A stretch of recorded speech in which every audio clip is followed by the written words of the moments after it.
This is Niger Super Fans Forum. This is where we discuss everything African football. My name is Ashalulwa Femi.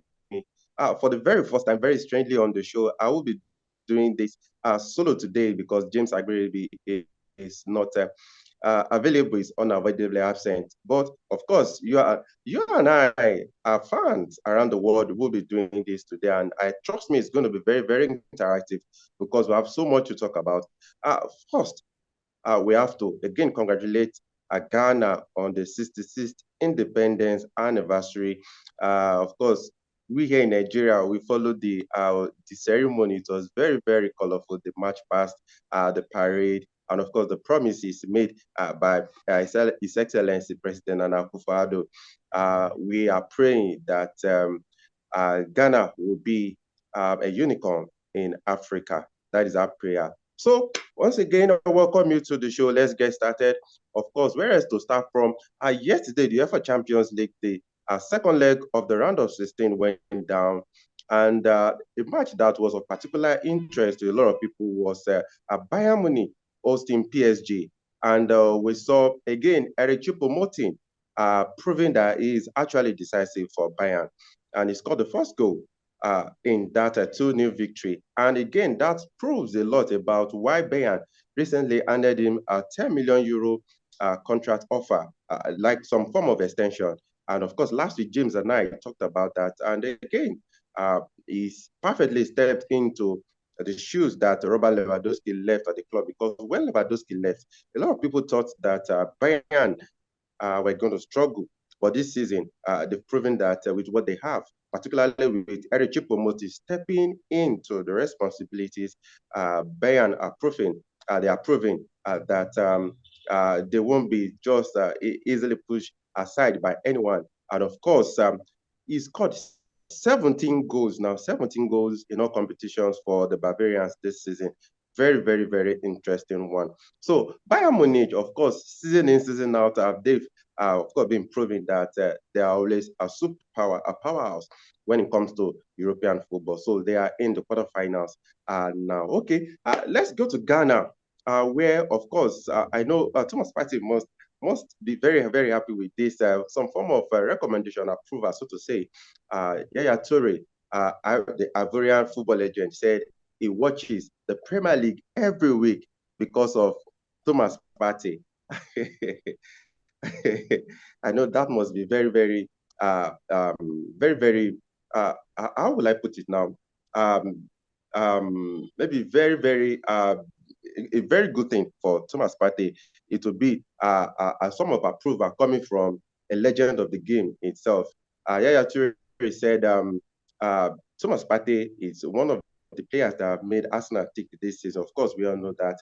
We saw his performance in the 3-2 win over Bournemouth last week at the Emirates Stadium. Arsenal had to come back from that 2-0 from 2-0 down and eventually won the game 3-2. We saw Thomas Partey getting that first goal. But Yaya Toure is saying in an interview with TalkSport that he believes Arsenal will still crack under the pressure. Do you agree? Do you think Arsenal are going to crack under the pressure? For me, I think they are going to crack under pressure. And I'm going to tell you why. Because the game before the Bournemouth game, they managed to win 1-0 at Leicester City, though it was away at the King Power Stadium. But again, playing in front of their own fans, they had to come back from 2 goals down. I don't think that they would, if they continue in that manner, I don't think they will be able to continue to come back week in, week out. I think United tried to do it under Ole Gunnar Solskjaer, and at the time, it actually backfired. So, well, someone asked if it actually means that Arsenal players' fatigue is actually setting in for them. I wouldn't know. But I think if the Gunners continue in this way, it might likely, again, backfire on them. Of course, we all want Thomas Partey to win the Premier League. Since 2004, that the Gunners last won the title, they have not won. So it will be part of that history-making a team if the Gunners are able to win the Premier League this season. So like I said, Thomas Partey, I beg your pardon, I actually believe that Arsenal are going to drop point at some point. He said it's still a long way, the pressure is still there, and he said even United are not doing badly.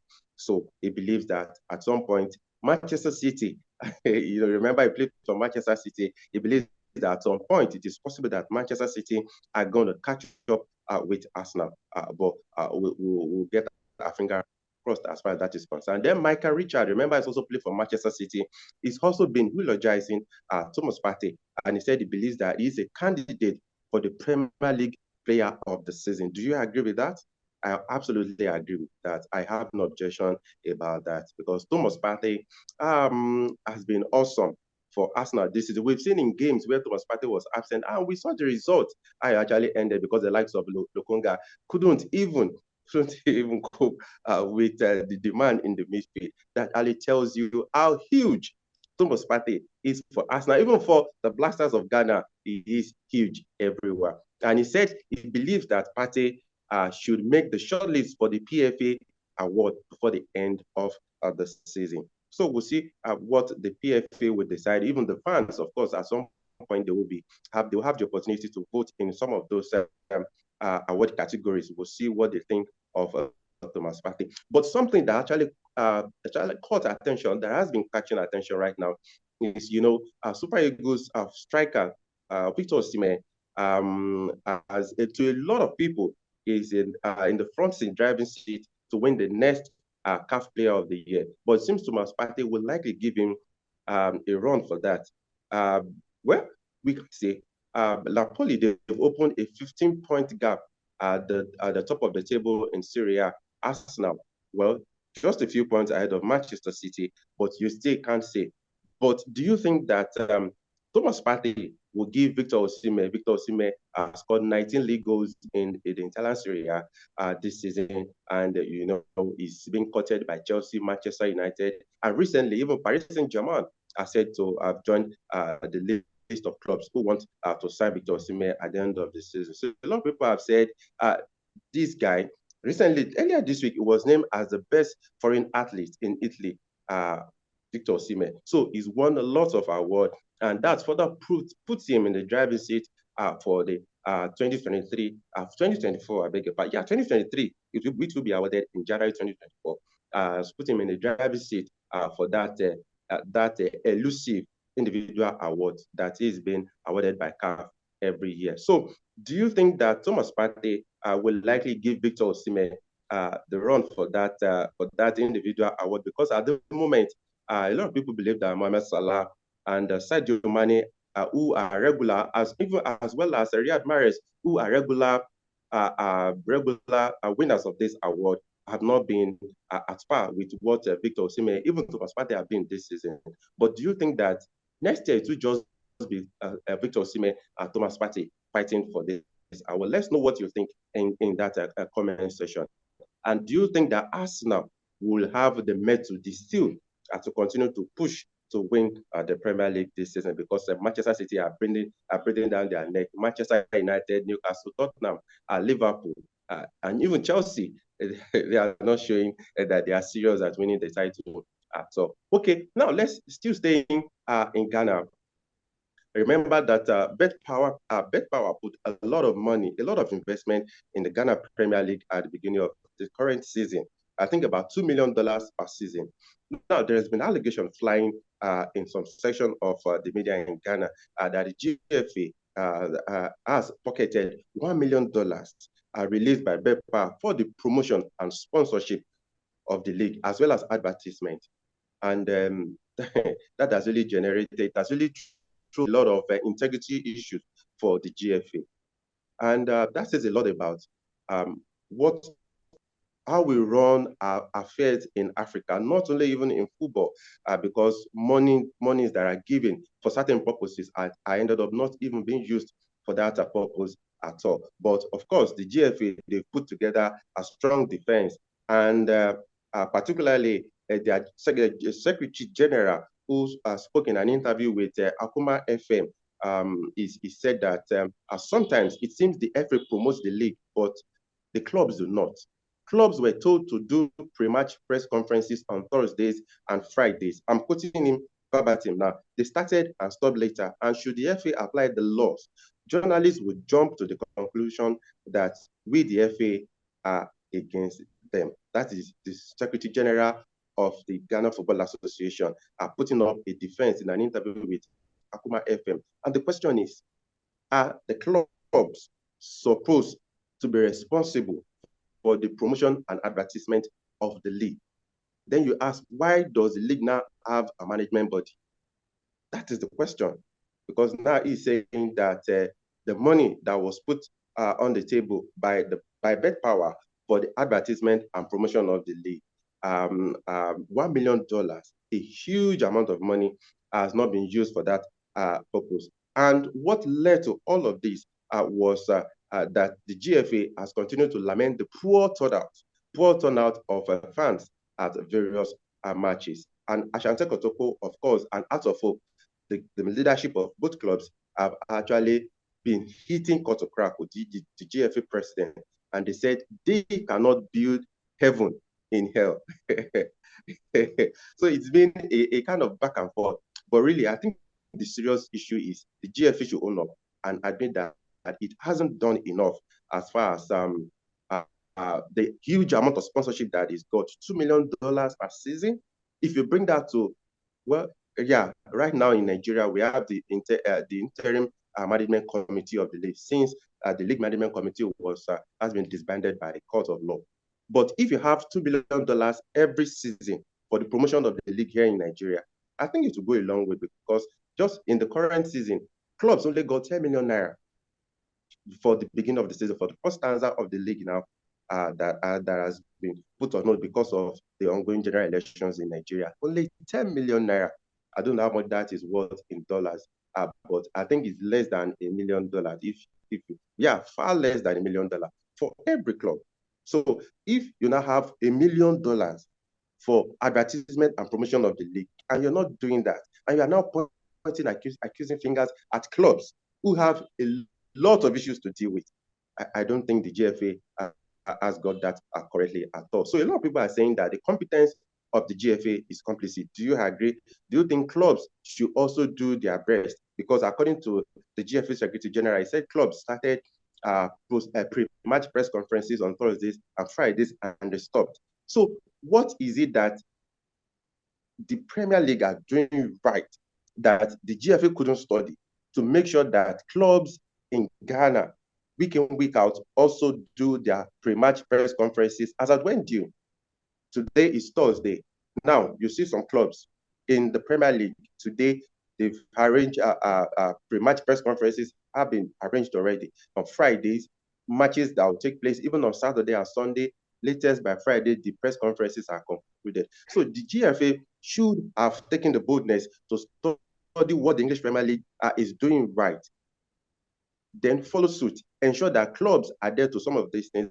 In the Premier League, last week, Manchester United were walloped 7-0 by Liverpool, hard rivals Premier League, their worst defeat in Premier League history. But that still will not stop Den Haag from addressing journalists after the game. But here in Africa, you know what will happen? I'm sure no member of the coaching team of the team on the receiving side will attend the press conference. So we have to learn how to do things right here in Africa. So what is it that no coach in the Premier League would deliberately, at least you must send your assistant to address journalists who will be waiting to throw some very annoying questions at you. So we really need to get serious here in Africa. Now, let's go to, still talking about Ghanaian football, let's talk about Asante Kotoko. They are demanding fair officiating in the Ghana Premier League. Remember last week, they lost to their arch rivals out of Folk in the President Cup. They lost 1-0, courtesy of a Yaldom goal. And remember, we told you about the prize money, $50,000 to add than 50,000 Ghana cedis. I beg your pardon, $1,000. No, 50,000 Ghana cedis. And of course, Ashanti, they got $20,000. But the assistant coach of Kotoko, Orlando Wellington, is demanding for fair officiating. And if you've been following Nigeria Super Fans Forum, of course, that is what we also talk about. Zaidu Zabo, he also been talking about very bad officiating in the Ghana Premier League. Remember, he talked about the defeat to Aduntera Stars in the MTN FA Cup.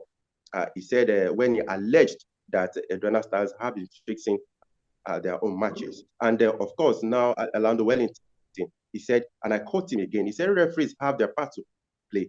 Players have their part to play, but as a referee, you have to be fair at the center. He is insinuating that perhaps at one, because they are hosting, because they were at home, of course, because that game took place at the Accra Sports Stadium. Of course, President His Excellency President Nana Akufo-Addo was also in attendance because it also served as the week 20 fixtures in the Pepper Premier League, as well as the President Cup to commemorate the 66th independence anniversary of Ghana. And also, we told you on Monday that please in Ghana have advised them as a folk coach, talking about Slavko Matic, for now, for the sake of his safety, to step aside from handling training, even appearing in matches.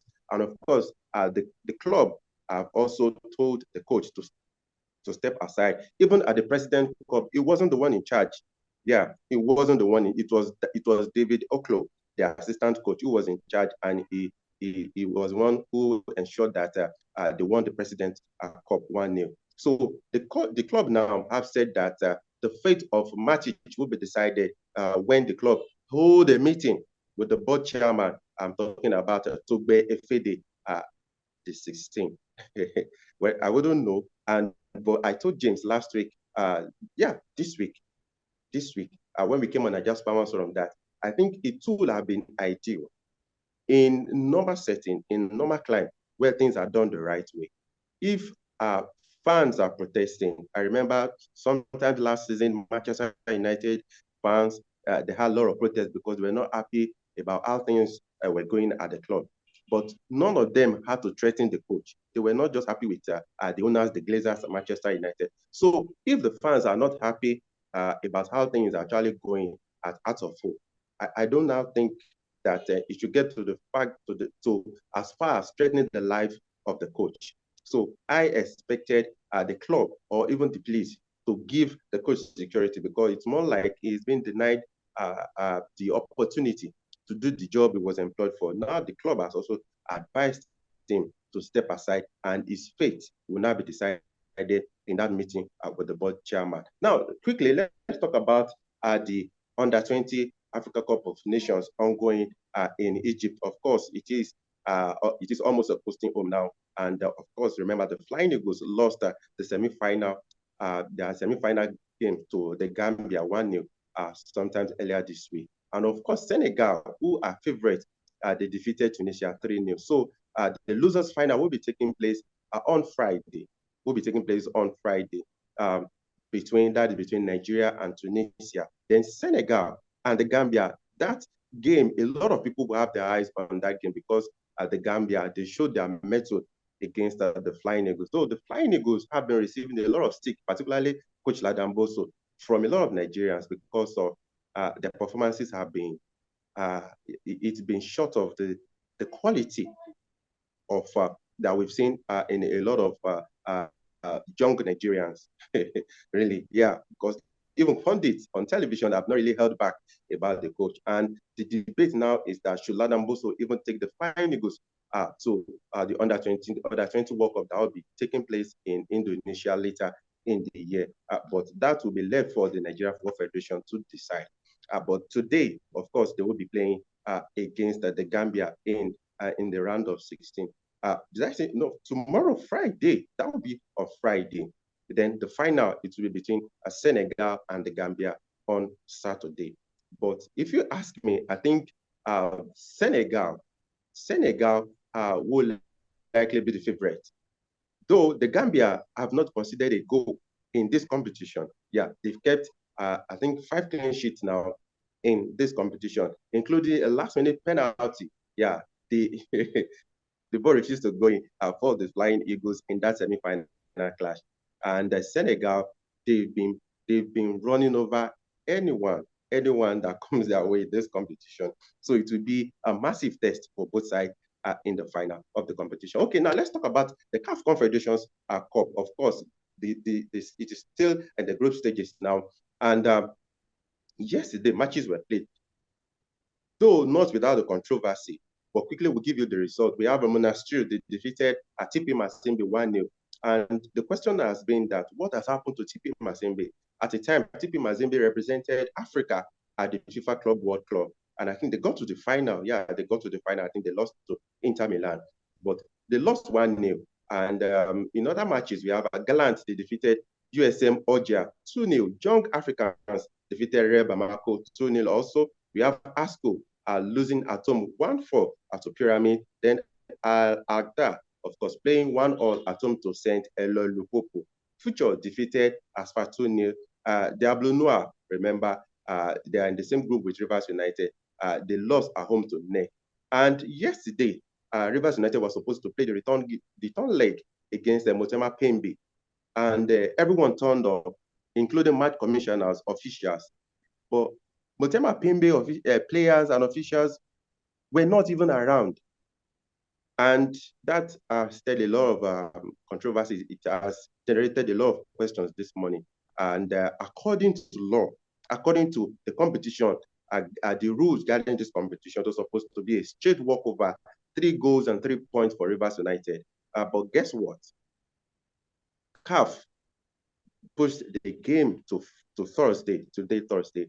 And the question Rivers United have been asking is that it has happened previously to other clubs in Africa, and they've been severely punished.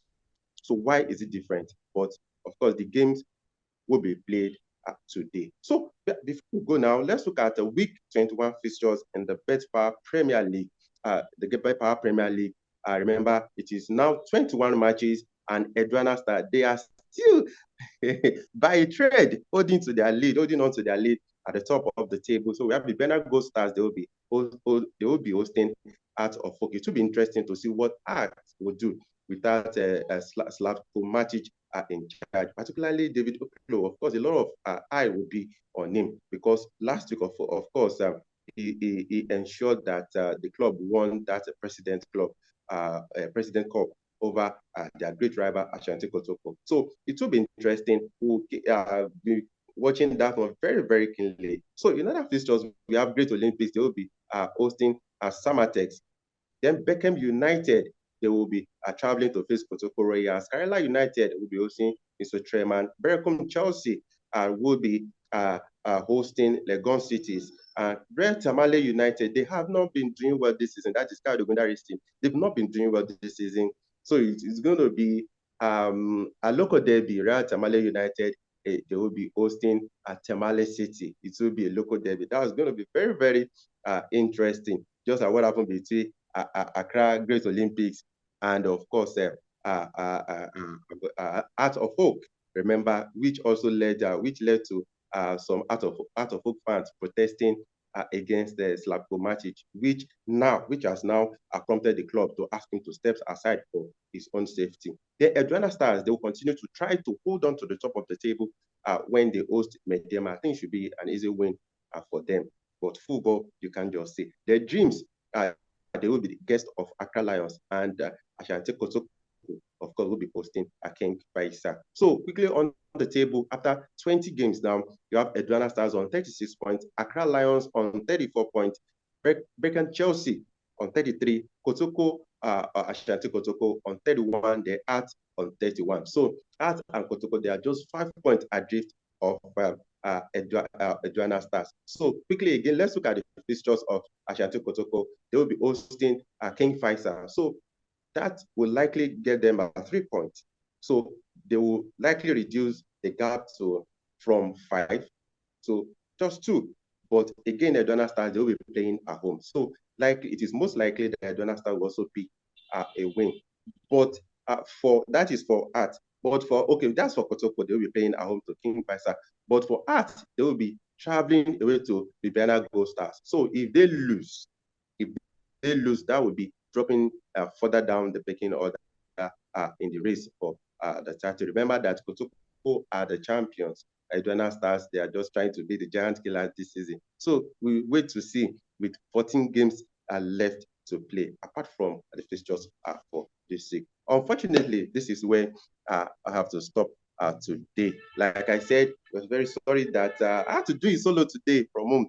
James Agberebi couldn't be here. He is unavoidably absent, but just to at least we can't leave our fans without nothing, because of course it's so much to talk about, and of course we will be getting our fingers crossed regarding the official position of CAF over the Moteme Pemba, why they did not turn up yesterday. But it's still the same CAF who pushed the game to today. So we'll be seeing if Rivers United will be asking for some explanation or even for some compensation, because everything had been put in place yesterday. The seven match officials, match commissioners, everyone was on ground except for the opposing team. Okay, I remain Asalo Femi. So this weekend, a lot of games will be going down. Arsenal, of course, they will still be looking to maintain their top of the table. And particularly, attention will be on Thomas Partey to see what the Gunners would do this weekend. And we are still waiting for national team coaches in Africa to release their squad for the forthcoming 2023 Africa Cup of Nations. And of course, in Ghana, a lot of attention. In Nigeria, the match fixtures for this weekend have been suspended, of course, because of the general elections that took place 2 weeks ago. There's supposed to be state elections this weekend, but it has been postponed. So it means that the league fixtures will be postponed even further because the elections have now been shifted to next weekend. So until we come away with another exciting program, hopefully James will be here next time. Bye for now. Please click on that notification button to get our video as soon as they are posted, and please share our videos. And remember, in your locality, in your state, in your country, if there's any issue regarding football in Africa that you want us to talk about, please just put it in the comment section and we'll come together right here to see what we can do about it. Until we come your way again next time, I remain Asha. See you.